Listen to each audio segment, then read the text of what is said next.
Assalamualaikum warahmatullahi wabarakatuh. Kita berjumpa lagi. Kali ini kita akan belajar tema 1, subtema 2, pembelajaran ketiga. Sebelum memulai pelajaran hari ini, alangkah baiknya kita berdoa terlebih dahulu. Berdoa menurut kepercayaan masing-masing. Berdoa dimulai. Doa sebelum belajar.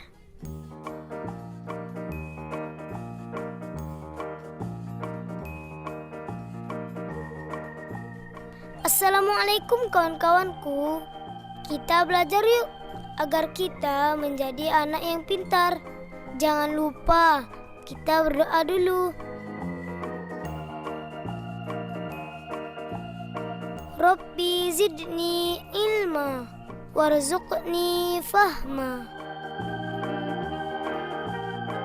Ya Allah, tambahkanlah aku ilmu dan berikanlah aku rezeki akan kepahaman.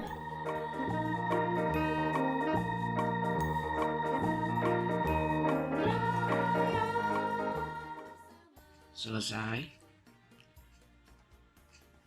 Sekarang kalian bisa buka buku tema kalian halaman 100. Sekarang kita akan belajar tentang tema 1, indahnya kebersamaan. Subtema 2, kebersamaan dalam keberagaman, pembelajaran ketiga.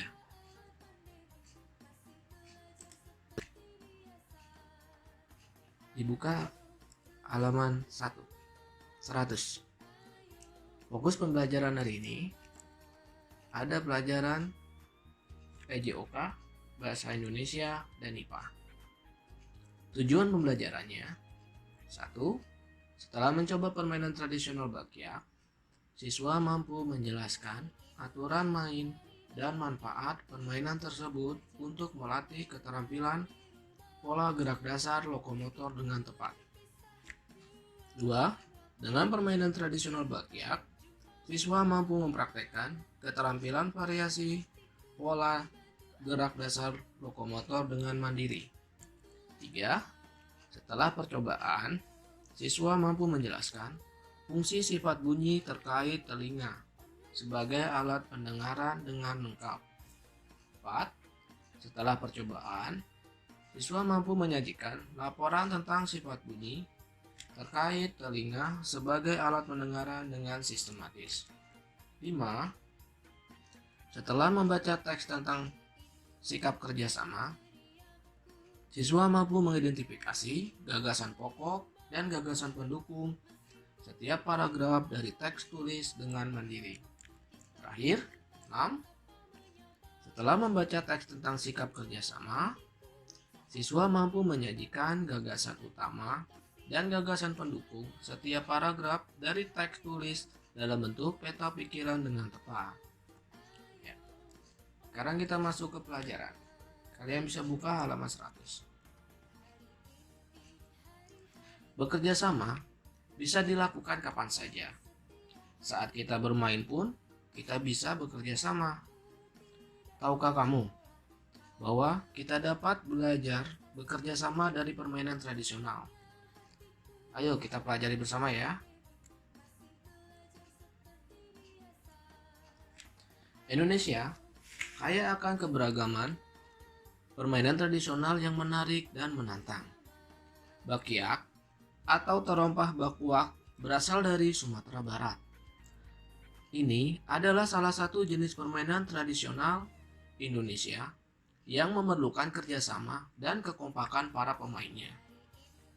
Dengan melakukan permainan bakyak, kita akan semakin terlatih dalam melakukan kerjasama dan kekompakan. Keterampilan lokomotor yang akan dilatih dalam permainan bakyak adalah jalan. Bakyak dapat kita buat sendiri menggunakan potongan kayu sebagai alas dan lembaran karet dari ban dalam bekas sebagai penahan atau penjepit telapak atau jari-jari kita. Panjang kayu bervariasi tergantung pada jumlah pemain. Pastikan kayu yang akan dipakai untuk kita buat bakyak itu aman untuk dipakai. Jumlah pemain bakyak itu paling sedikit 3 hingga 10 orang.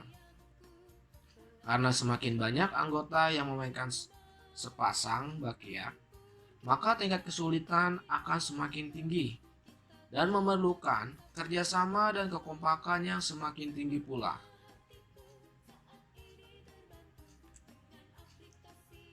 Nah, sekarang kita akan buat peta pikiran tentang indera pendengar.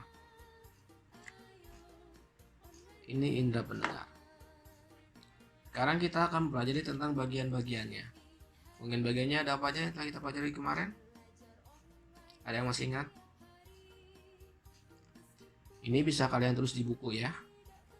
Pertama, ada daun telinga, ada tulang martil, tulang landasan, tulang sanggurdi, tulang-tulang pendengaran, saluran setengah lingkaran, saraf serambi, saraf rumah siput, tuba ekstasius, serambi, gendang telinga, dan liang dengar.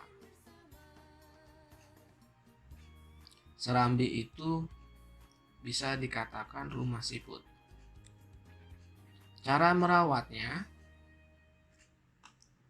ini cara merawat sekarang. Membersihkan telinga dengan teratur dengan menggunakan benda yang lunak seperti kapas pembersih. Kemudian, cara kerja indera pendengar. Suara masuk ke telinga dan ditangkap gendang telinga. Gendang bergetar lalu diteruskan oleh tulang-tulang pendengar ke ujung saraf. Dan dari saraf, getaran tersebut disampaikan ke otak sehingga kita dapat mendengar. Sekarang yang terakhir kita menjadi fungsi indera pendengar.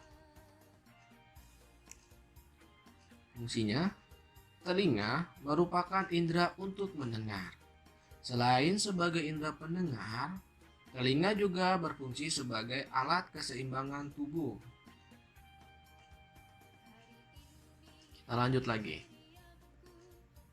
Sekarang kalian buka halaman berikutnya, halaman 104.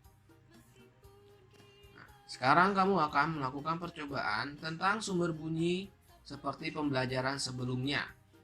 Namun, kali ini kalian harus mencari alat sendiri dan mencoba membunyikannya.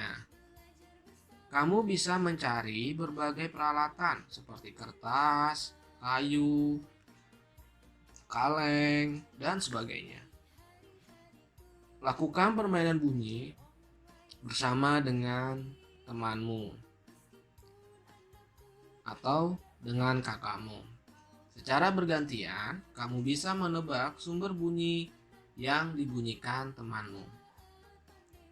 Caranya yang pertama, ambillah berbagai macam benda yang seperti tadi. Ini ada kertas, kayu, dan lain-lain. Kedua, kamu dan beberapa temanmu bersembunyi di tempat berbeda sambil memegang benda. Nah, bunyikan benda secara bergantian.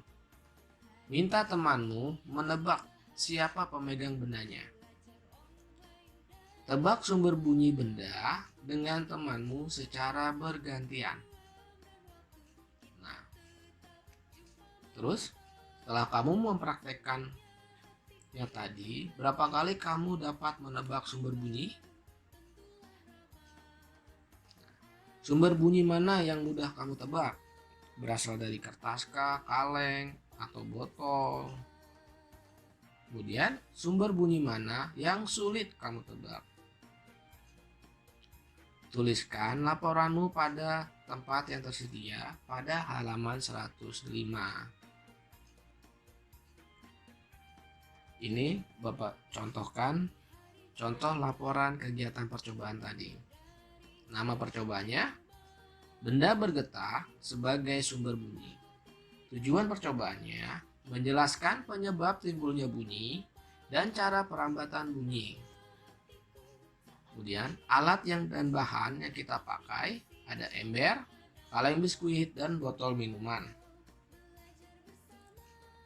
Langkah kerjanya, pertama, ambillah berbagai macam benda tadi.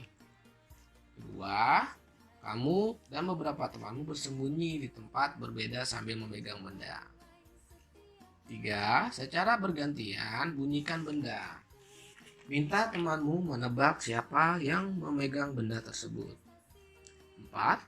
Bergantianlah dengan temanmu untuk menebak sumber bunyi. Hasil percobaan, telinga merupakan indera untuk mendengar. Kemampuan setiap orang untuk mendengar bunyi atau suara bervariasi atau tidak sama satu dengan yang lain. Setelah dilakukan percobaan, kita dapat menebak asal suara. Namun, juga beberapa kali salah menebak asal suaranya. Kesimpulannya, kemampuan telinga manusia untuk mendengar bunyi sangat terbatas. Telinga manusia normal umumnya hanya dapat mendengar bunyi dengan frekuensi 20 sampai 20.000 Hz. Sekarang kita lanjut. Nah, pada pembelajaran sebelumnya, kalian sudah membaca tentang tong sampah gotong royong yang ada di halaman 86 sampai 87.